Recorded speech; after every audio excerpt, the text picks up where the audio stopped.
I would now like to introduce the interim director of the DePaul Art Museum, Laura Caroline Delar. Thank you so much, Carolyn. I appreciate it. And thank you all so much for joining us. We're glad to have you here. I wanted to give just a brief overview of DePaul Art Museum to help add some context before introducing Kathryn and Julie. DPAM is a world-class museum located on DePaul University's campus in the heart of the Lincoln Park neighborhood in Chicago. It boasting a collection of over 3,500 objects and approximately 4 to 6 exhibitions per year. The museum's mission is to really highlight the voices of those artists and communities who have generally been left out of the traditional art historical canon. So our focus is on modern and contemporary women artists, LGBTQ artists, artists of color, and those really with a direct link to Chicago and its history as a city of global engagement and perspectives. And through our exhibitions, our permanent collection, and programs like this one, our purpose is really to connect people through art and ideas. And so I also want to take this opportunity to thank the Andy Warhol Foundation for the visual arts and Daniel and Rena Sternberg for their support of Kathryn Andrews' installation at DePaul Art Museum. And thanks as well to DePaul University's Office of Alumni Relations and specifically Carolyn for your support and aid in organizing today's conversation. And so to introduce Kathryn and Julie, Kathryn channels the legacies of both pop art and minimalism, often juxtaposing ready-mades and found imagery such as film props and photographs with fabricated, meticulously finished forms. The reflective surfaces of Andrews' work call attention to the act of looking and reveal the ways in which images and cultural symbols are rooted in the physical world. Through such combinations, she examines latent power dynamics in acts of desire and consumption and addresses the implied violence of dominant image histories from a feminist perspective, opening up new, more critically aware ways of seeing. Her work takes shape in a variety of media, including sculpture, large-scale printmaking, and performance. The viewer's body is always an implied and often direct subject of her practice. Kathryn Andrews was born in Mobile, Alabama, but now lives and works in Los Angeles. And in addition to her current installation at DePaul Art Museum, Kathryn Andrews was the subject of the traveling solo exhibition, Kathryn Andrews Run for President, at the Nasher Sculpture Center, Dallas in 2016, and the Museum of Contemporary Art, Chicago in 2015. Other solo exhibitions include Field Station, Kathryn Andrews at the Eli and Edith Broad Art Museum at Michigan State University in 2017, Sunbathers 1 and 2 on the High Line in New York in 2016, and Special Meat Occasional Drink at Museum Ludwig in Cologne, Germany in 2013. She has also been included in numerous group exhibitions throughout the world, such as In Production, Art and the Studio System at the Hughes Museum in Shanghai, Mad World at Marciano Art Foundation in Los Angeles, Good Dreams, Bad Dreams, American Mythologies at the Ashley Foundation in Beirut, and Made in LA at the Hammer Museum. Kathryn, we're really glad to have you here. Thank you so much.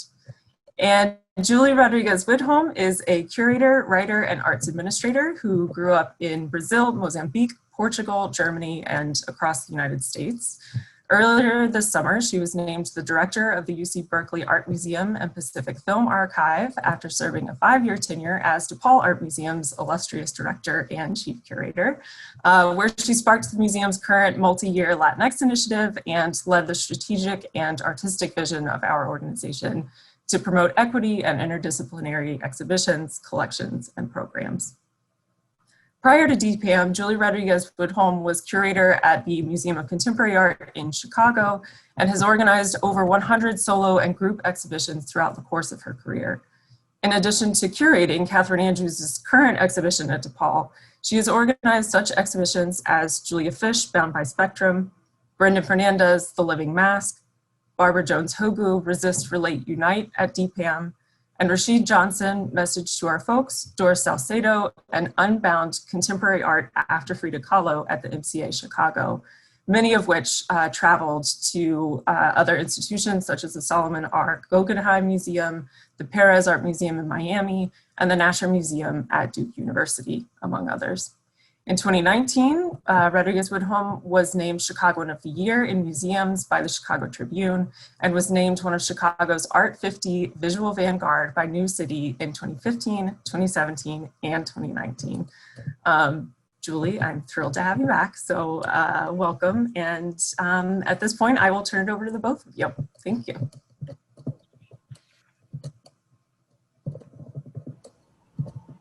Wonderful, thank you. Well, I am thrilled to have the opportunity to speak with Kathryn and all of you about this exciting project. It is the second time that we're working together, following a project at the Museum of Contemporary Art in 2015. I like to joke that we sort of have a tradition now of working together on projects leading up to presidential elections, because the last one in 2015 was in November. And the subject of that was Run for President, was the name of that exhibition, in which Kathryn was thinking about the role of image and celebrity and authority in selecting candidates, but also how we are, I think, seduced into giving people authority. You know, how do we choose our leaders? And so on this occasion, I'm very excited that Kathryn accepted our invitation to create a site-specific project at DePaul Art Museum, just to sort of continue the question of who has access to power in this country. And so I think we should start maybe with some images from the MCA show, just to lay a little context, or provide some context for this work.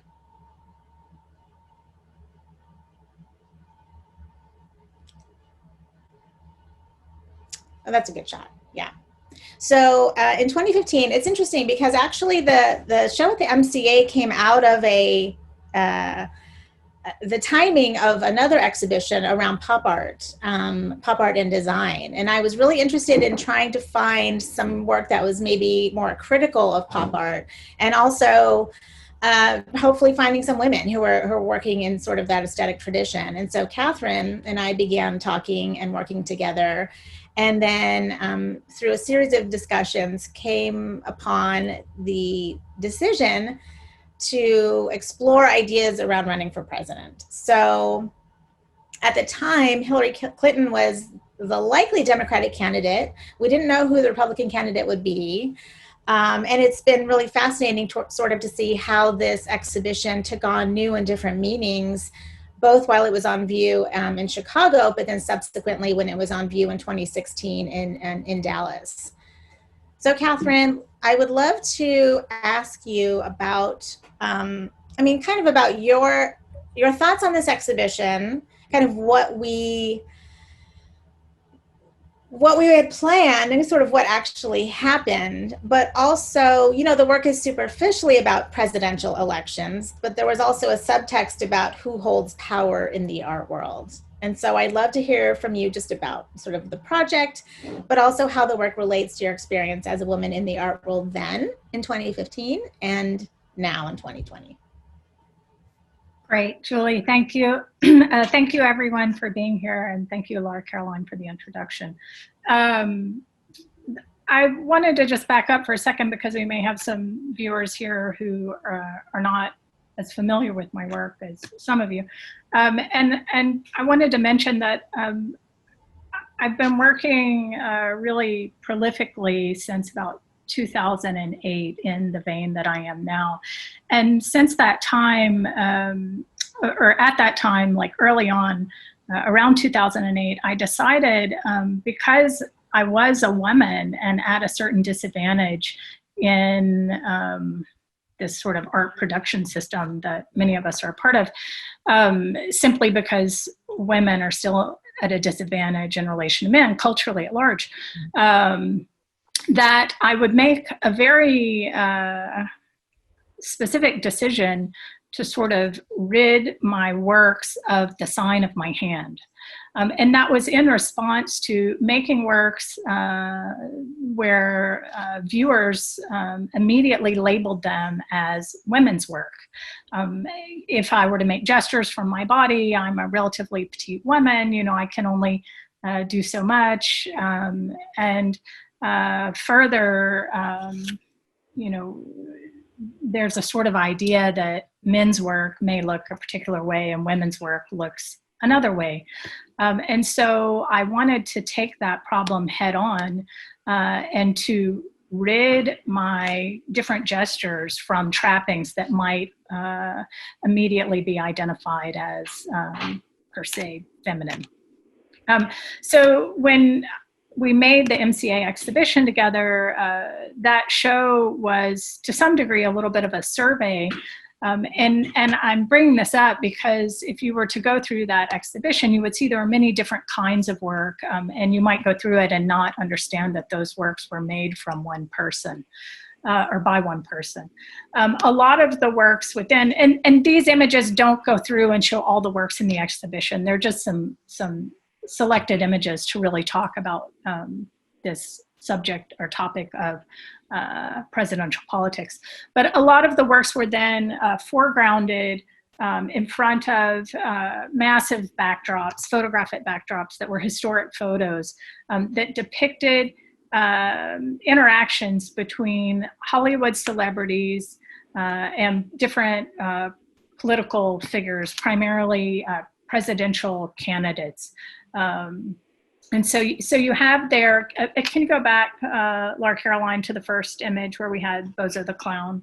So in the 80s, Bozo the Clown did a sort of publicity stunt where he ran for president, and for 3 weeks he campaigned and went around talking about a particular platform that was about peace, understanding, love, and laughter, in an attempt to move the focus away from the politics at large at that time.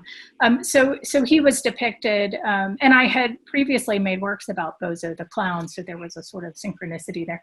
Another important citation in that exhibition was the large image you see behind that depicts Nixon and Sammy Davis Jr. embracing. And this photo was taken in 1973, I believe. And that, it may have been slightly another date. But in any event, in 1973, Sammy Davis Jr. was the first African-American guest to spend the night in the White House at Nixon's invitation. And this was somewhat controversial at the time. But it should be noted that in the 1930s, Sammy Davis Jr. starred in a film called Rufus Jones for President, where he was depicted as a child president, and obviously a Black president at that. And the film was produced by white producers for Black audiences, but it was extremely racist. And there were other scenes within the film of a Black Congress with watermelons, behaving in wacky ways. And so I found that story particularly poignant, that in Sammy Davis Jr.'s life, he takes on this role very early on in the 1930s, and by the 70s, he spends the night in the White House. And the exhibition also chronicled some other histories like that. So it was looking at this intersection between personas or celebrities of Hollywood that were able to transition from one system where they had quite a lot of power to another system where, in the case of Sammy Davis Jr., who's both Jewish and Black, those groups have been largely disenfranchised in relation to this opportunity to govern people or to represent people. So the exhibition explored that, and it did that from the position of, in my mind, myself as a female artist making a work about that history, but that history has been largely, or has just been exclusively, a masculine one. And in that exhibition, I did not attempt to try to insert a feminine presence in relation to that political history. One, because there simply has been very little of that.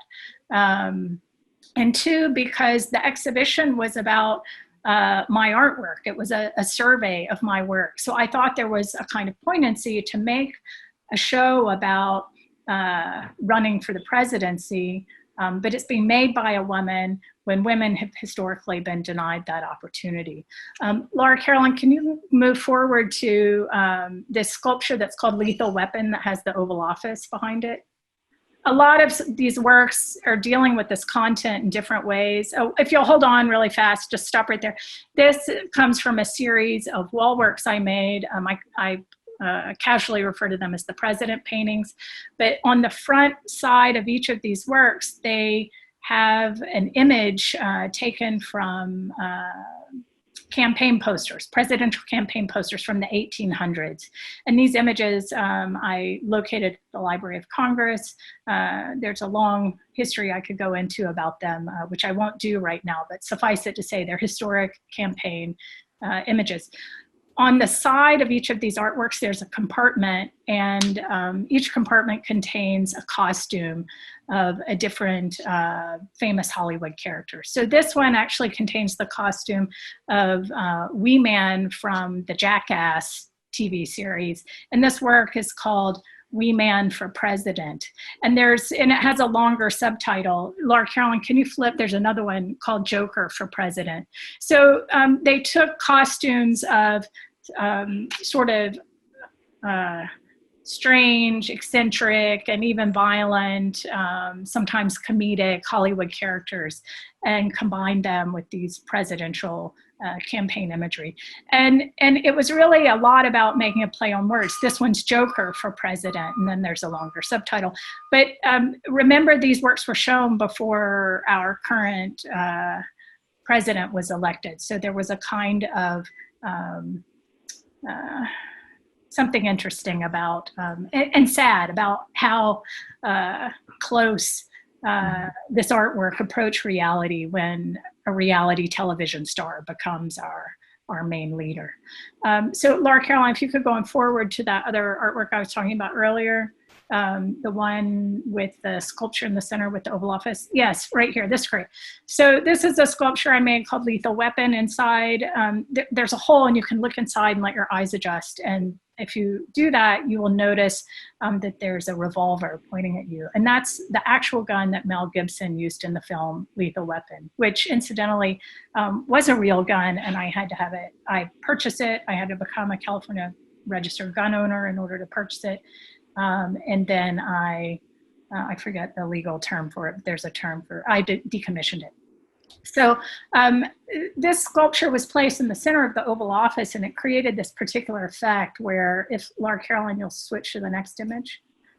Oh, there you can see the gun right here. So here's an image of people looking into it. Can you go forward? Is there one other one?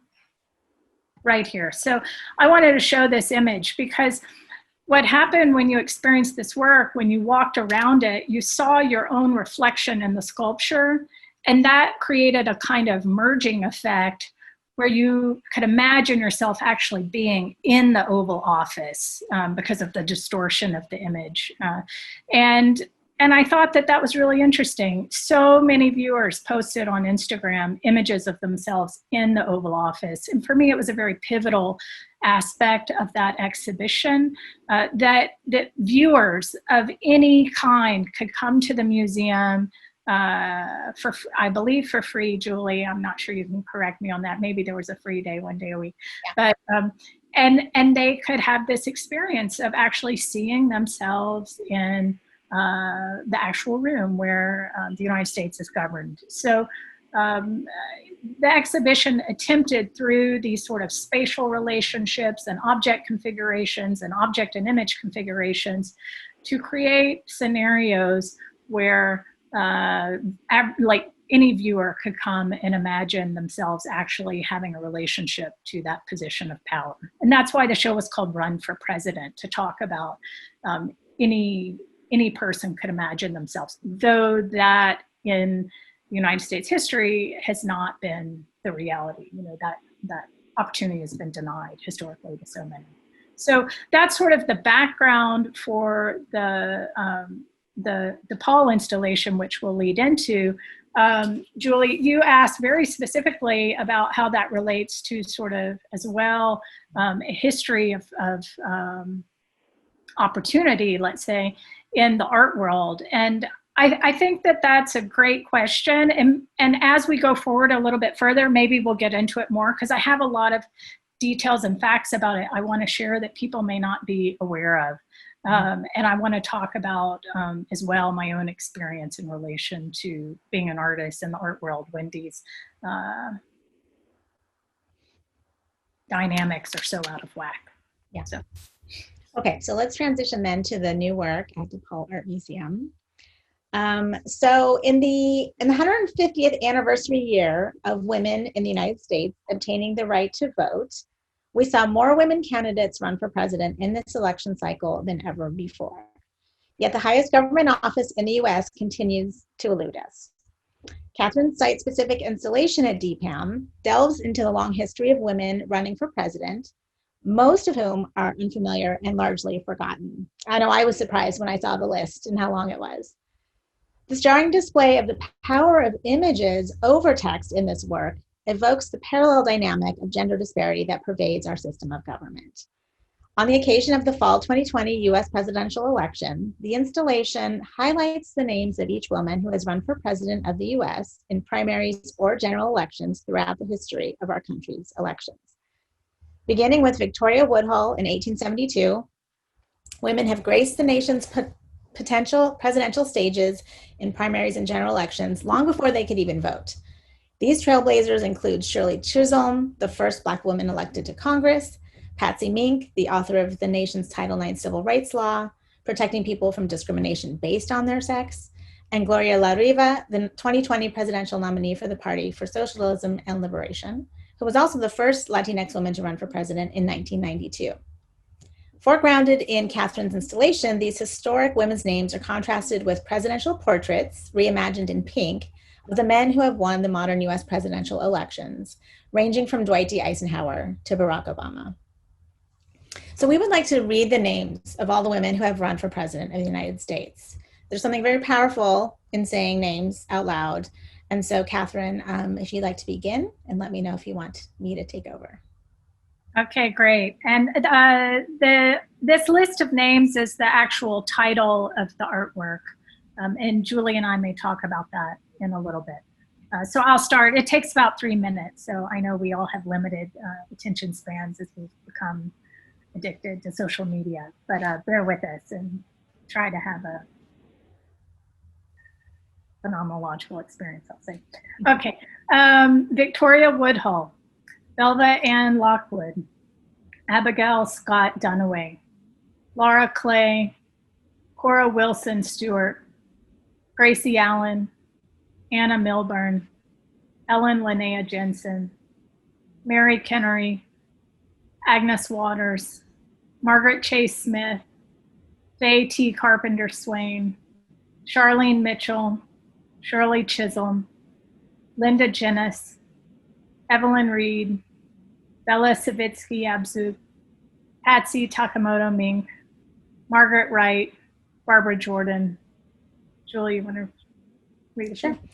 Ellen McCormack, Deidre Griswold, Corinne Kineski-Horble, Maureen Smith, Alice Tripp, Gabrielle Holmes, Sonia Johnson, Martha Kirkland, Tony Nathan, Mary Ruwart, Wainonia Burke, Lenora Fulani, Willa Kenoyer, Mamie Moore, Patricia Schroeder, Georgiana Dorshak, Helen Halyard, Caroline Killeen, Gloria La Riva, Isabel Masters, Tenny Rogers, Susan Gale Ducey, Elvina Lloyd Duffy, Marcia Fineland, Dr. Heather Ann Harder, Mary Cal Hollis, George Jorgensen, Mary France Latoul, Monica Moorhead, Diana B.L. Templin, Kathy Gordon Brown,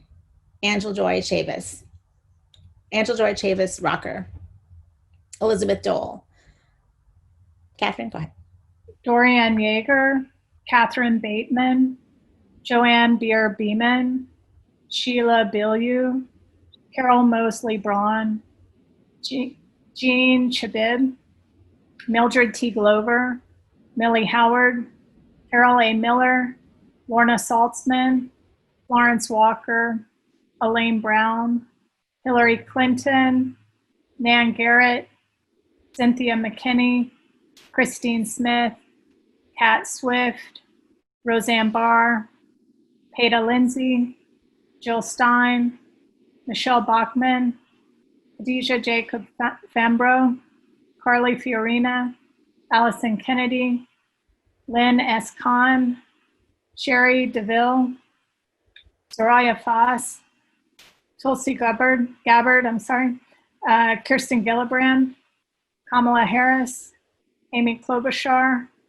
Kim Roof, Elizabeth Warren, and Marianne Williamson. Thank you. I actually find it quite moving to say all their names out loud. Thank you to all of them who've forged a path ahead. So this exhibition diverges from our last exhibition together in 2015 by addressing the subject of women in politics head on. So I'd love to know more about how you arrived at showing the men's faces juxtaposed with the women in text, and how you chose which presidents to include. Sure. I think with the last exhibition, the exhibition at the MCA, one of the things that I was looking at there was how, how we gravitate towards the familiar.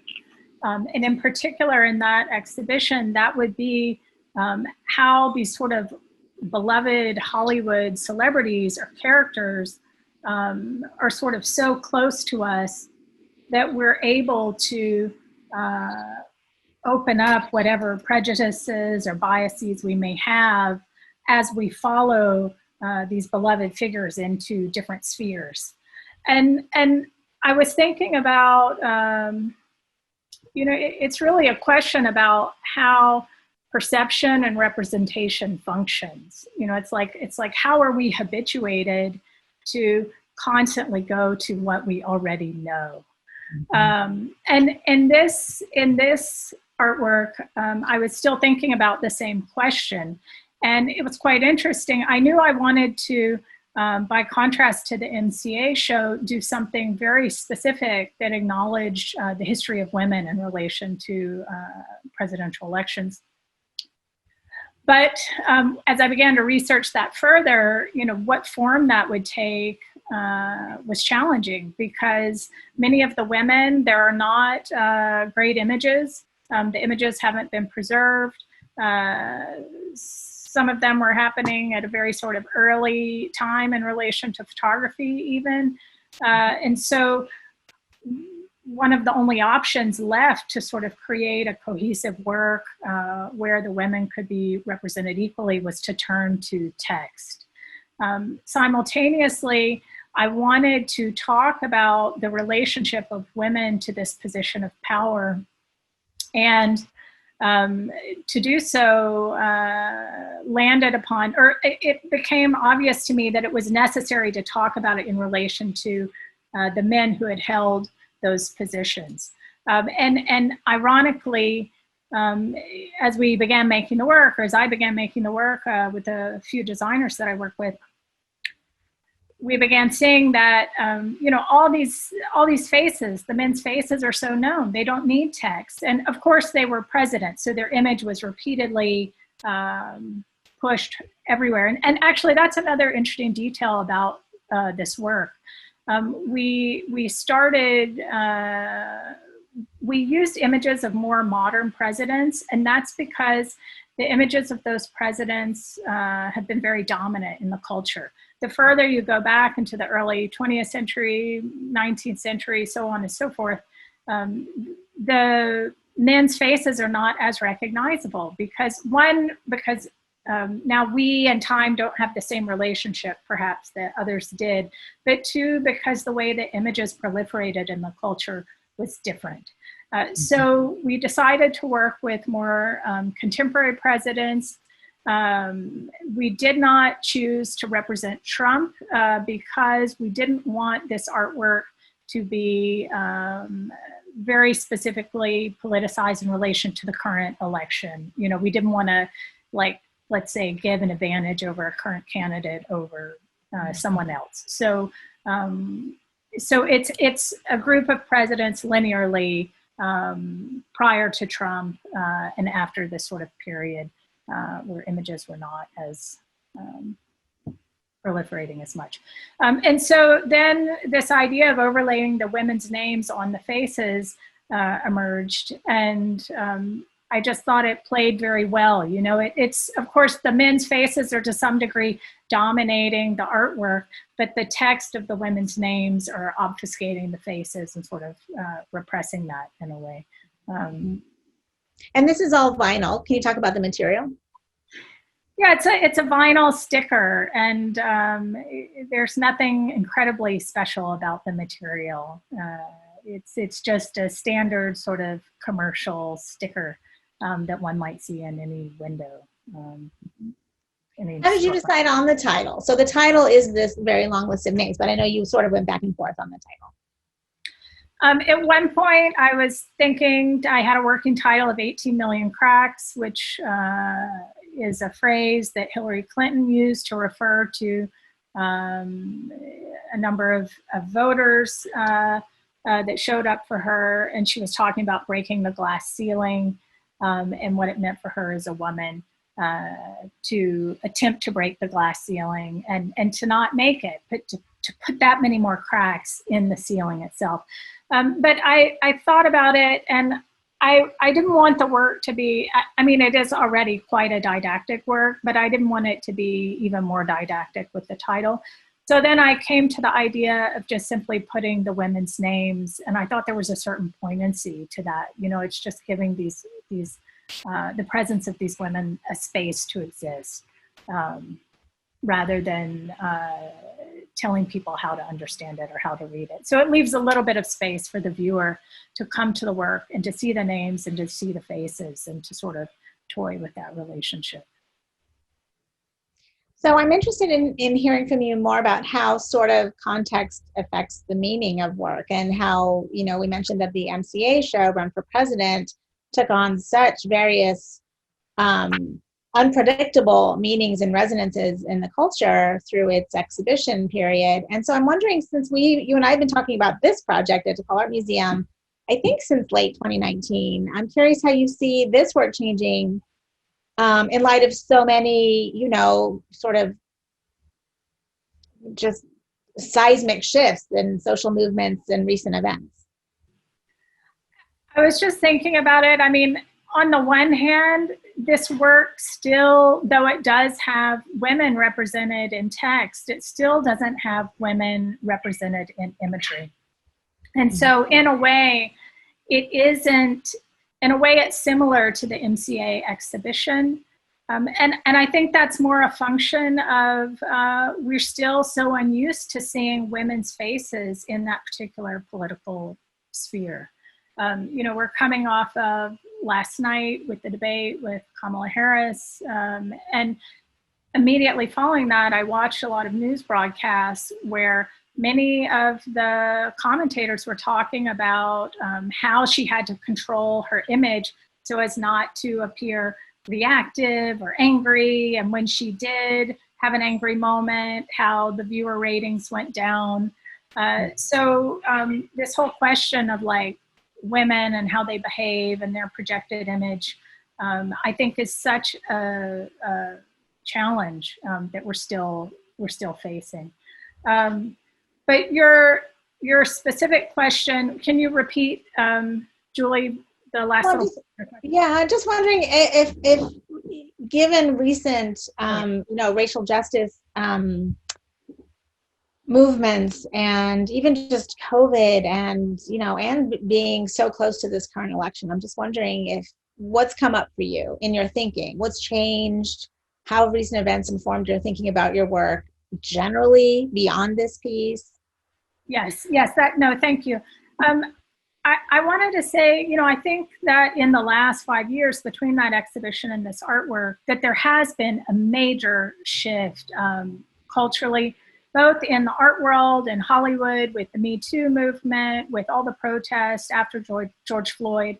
And where I think we've shifted is that it has become acceptable, and not only acceptable, but mainstream to have these conversations about identity, and in particular in the content of those artistic productions that are being traded economically, whether that's film, whether it's art objects, performances, you could go down the list. So, you know, in the art world, we're in a huge moment for people of color. And it's just been really, really phenomenal to see the sort of systemic and structural changes that are occurring everywhere, from the directorships of museums to curator positions to artists to representations in galleries to now galleries being set up exclusively to represent people of color being set up by other white gallerists. I don't know if you just saw that move by David Lerner in the last week or two, but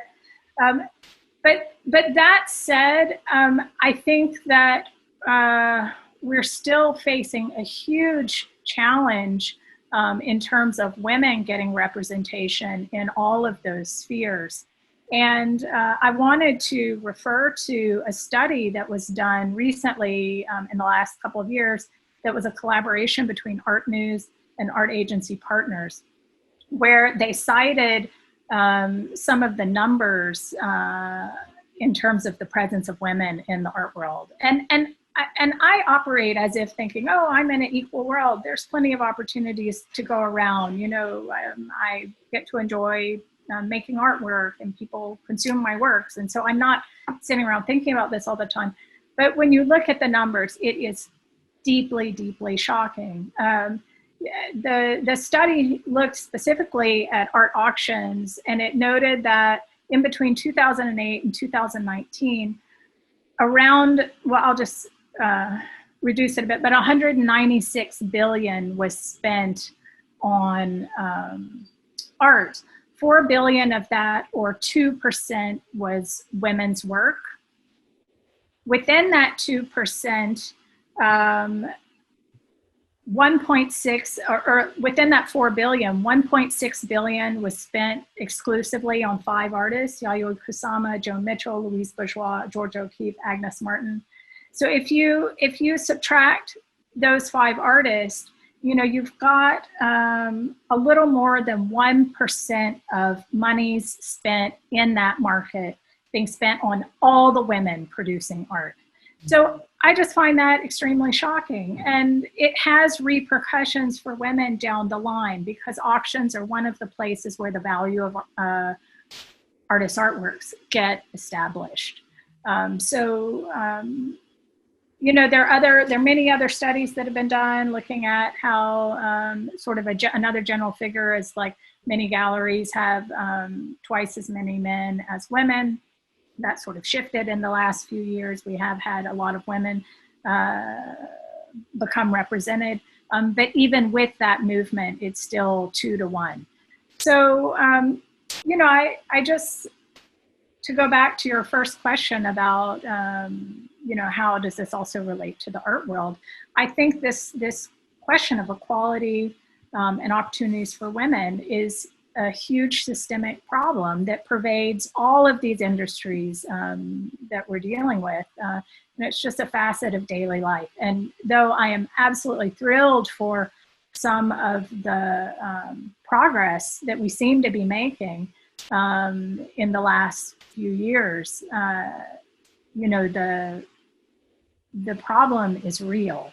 And another issue is that there are so many groups who have been disenfranchised. They're left at a sort of competitive, in a competitive situation where they're vying for power against one another. And as important as all of these movements are, you know, there's so many groups that still need attention and need representation. And so, yes, I'm hopeful and I'm exasperated at the same time. So And would you call yourself a feminist artist? You know, I should mention that we also were conceiving of this project in the context of a really great nationwide project called the Feminist Art Coalition, spearheaded by one of my colleagues at Berkeley Art Museum Pacific Film Archive, which was, you know, initiated for 2020 to bring together various projects in various museums and art institutions across the country to start to unpack and open up intersectional feminisms, you know, plural, and to realize the different needs and struggles of different communities of women throughout the arts, but also throughout the country. And so I just wanted to mention that because this is part of a much larger, I think, movement happening within feminisms, and where we're able to find points of working together and collaborating, and sometimes ceding space, sometimes giving space over to, you know, to cede power. You know, someone I think brilliantly said, we need to cede power to cede power. And how do we do that? How do we share and give over some space to those artists who've been so historically marginalized and not been centered? Just the same in politics, you know. And it was moving yesterday to see Kamala Harris in that debate stage. And also, you know, just kind of sad to think about how in 2020 we're still fighting so hard just for equal representation. Yeah. Yeah. There was a lot in what you just said, Julie, so I'm just contemplating what to pick I up. also wonder if there was any in your research, if there was any stories in your research of the women who won for president, were there any particular figures that stood out to you as particularly inspirational? Shirley Chisholm, I've always been a huge fan of her, and going back just through all the histories of these different women, it was so inspiring to see how radical they were in their time, you know, at the risk of death. One woman was notable for being the first candidate to have Secret Service because she'd received so many death threats. Another candidate rode across country multiple times by bicycle to bring attention to the cause. And what you said earlier was, would I identify myself as a feminist artist? And I think that also relates to like thinking about this history of these many women who have really been trailblazers. And I would say yes. And earlier, I've always been looking at this sort of question of power dynamics, gendered power dynamics, I would say. And sometimes I touch on race and other identity markers. But I would say I have historically been exploring that from a more overt position, a more covert position. And more recently, I've been shifting towards looking at that in a more overt way. In fact, last year, for the first time on some description on a gallery website, you know, I stated that my work is feminist, or I'm a feminist artist. And why I had not done so previously is that within the art world, if you were a declared feminist, everyone could go, oh, great, we'll marginalize that work because we can put it in that little category. But with the rise of what I'm going to call identity art becoming a sort of massive phenomenon in the art world right now, I think there's finally space to sort of talk about these passions or concerns or what have you, and to do it safely where you're not punished. So, yeah, great. Well, I wonder if we might open it up to questions now, if there are any. I'd love to see if anyone in the audience has some questions for us. Thank you for hanging in there with us. Thank you both, that was great. And yeah, if anyone has questions, if you want to just type them into the chat, then we can run through the questions that way. But that was great, Julie and Kathryn, thank you so much. Thank you.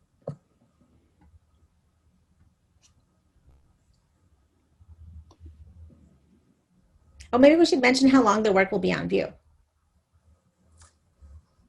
Yeah, so the work is up now and will be on view at DPAM until December 20th, and is viewable from the street. So easy to catch a glimpse.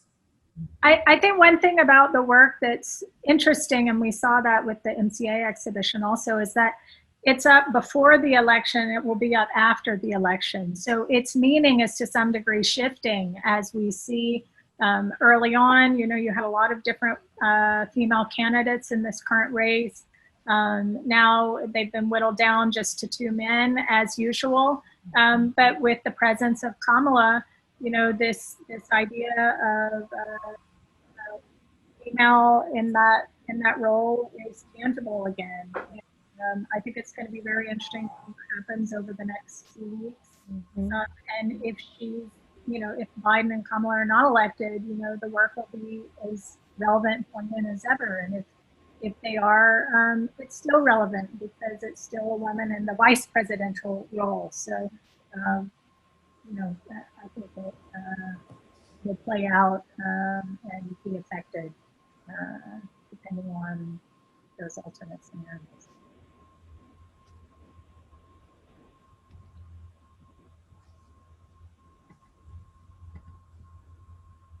Any questions popping up?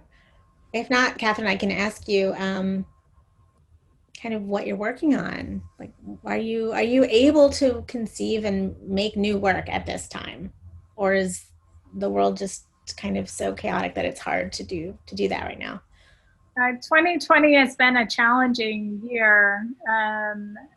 It would be insincere if I were to say I wasn't depressed throughout the year. It's been a rough one, and I live in California, and my husband's studio was just burned down in the Bobcat fire out here, which we do believe connects to global warming.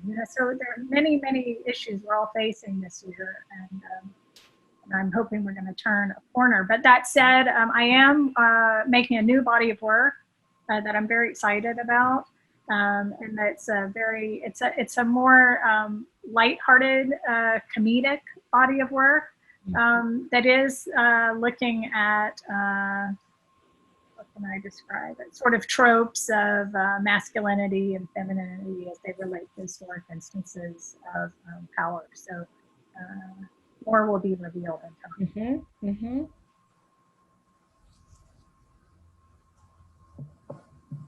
Oh, we did have one question. So Andy Behar, who is our assistant curator at DPAM, said that we've experienced some responses to the work, which we definitely have. Some of them involve sort of confusion from the audience, or thinking that the images of the presidents mean that we in some way actually support or promote the men. And then in other ways, we've received Postit Notes asking sort of why Truman wasn't included, which you talked about a little bit. So I'm kind of wondering, or Yanita's wondering as well, sort of what you think about those kinds of responses. And you mentioned that you think your work is didactic, but these responses perhaps show that your work is not completely didactic. I think that's a good question.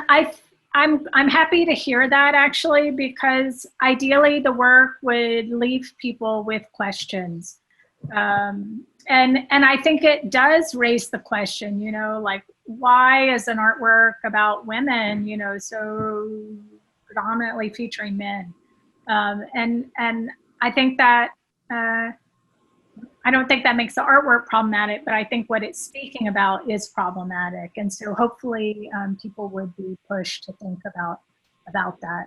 I think I spoke about that in the talk, and those sort of reasons that led to some of those choices. Again, in the talk, I was talking a little bit about why we chose a certain group and why we cut it off at a certain point. Going back further, it was challenging to find images that reproduced well. And further, I think I was thinking about, how to make this work contemporary. If I just showed pictures of George Washington and Thomas Jefferson, does the work feel sort of relevant to this moment? So that's one reason why we chose more sort of modern or contemporary presidents. And I think it's great if people walk away with questions and, you know, they can think about it. Great. We had another question from Alexandra asking if any of the candidates' messaging or rhetoric particularly stuck out for you, and if so, how? Which candidates is she referring to? Does she mean the women's candidates? I assume so, yeah. Yeah, the women. I like a lot a saying that's frequently associated with Shirley Chisholm, which is unbought and unbossed. Mm-hmm. That's a good one. That's probably one of my favorites from the many I came across. And Kathryn, you discovered that Kamala Harris's campaign sort of identity and design borrowed from Shirley Chisholm's, wasn't that right? The colors or something was taken from. Yeah, I think inspiration from that. There's some inspiration there. Yeah. And we had another question from David Marzella, who's our curatorial intern, who was actually saying, you know, we typically think about women running for offices such as the presidency being a progressive issue, but he's curious about the less progressive figures like Roseanne Barr and kind of how you make sense of the tension between that and how that figures into your work. That's a good question, and there are a lot of other women in the list whose politics I don't agree with, some of whom had extremely conservative positions.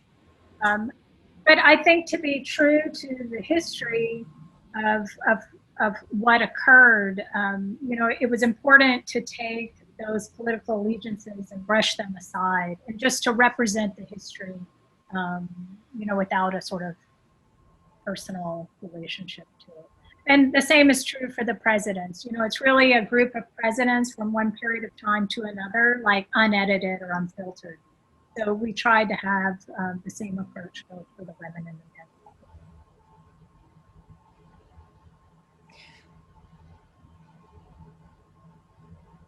Great, that might be it. I mean, I think that actually raises a really, David, thanks for that question, because you know, I think had you presented this project 10 years ago, you know, viewers walking by would have a different response to it. We are in such a kind of highly politicized, divisive time, or even just, you know, showing someone's face might be seen as an endorsement or not. So I think that's curious about this moment, that it's a very nonpartisan work. It's not, you know, promoting a particular perspective necessarily, just kind of nonpartisan in its factual presentation of some content and some histories. But yeah, you definitely have a perspective on the lack of representation of women in government and positions of power, which I would argue is also a nonpartisan issue. Yeah. I mean, at this point, I think people on every side or in every group, you know, understands this question of women not having the same equal rights as men. You know, you may not know the details of how that plays out in specific, like in the art world or in specific industries, but you know, I was reading other figures of like 2/3 of minimum wage workers are women. You know, this is an issue that permeates every aspect of American life, and I don't really see it as a partisan issue. Yeah. For social questions. Mm-hmm. Great. Well, if there aren't any other questions. Yeah, thank you both so much. We really appreciate it. This was really great note. Incredible light to the project. So yeah, as we mentioned, the exhibition will be up until December 20th. And I also posted in the chats for everyone to see the exhibition page on our website, and you can learn more about programming and that kind of thing that we have coming up as well. But yeah, Julie and Kathryn, thank you so much. Thank you.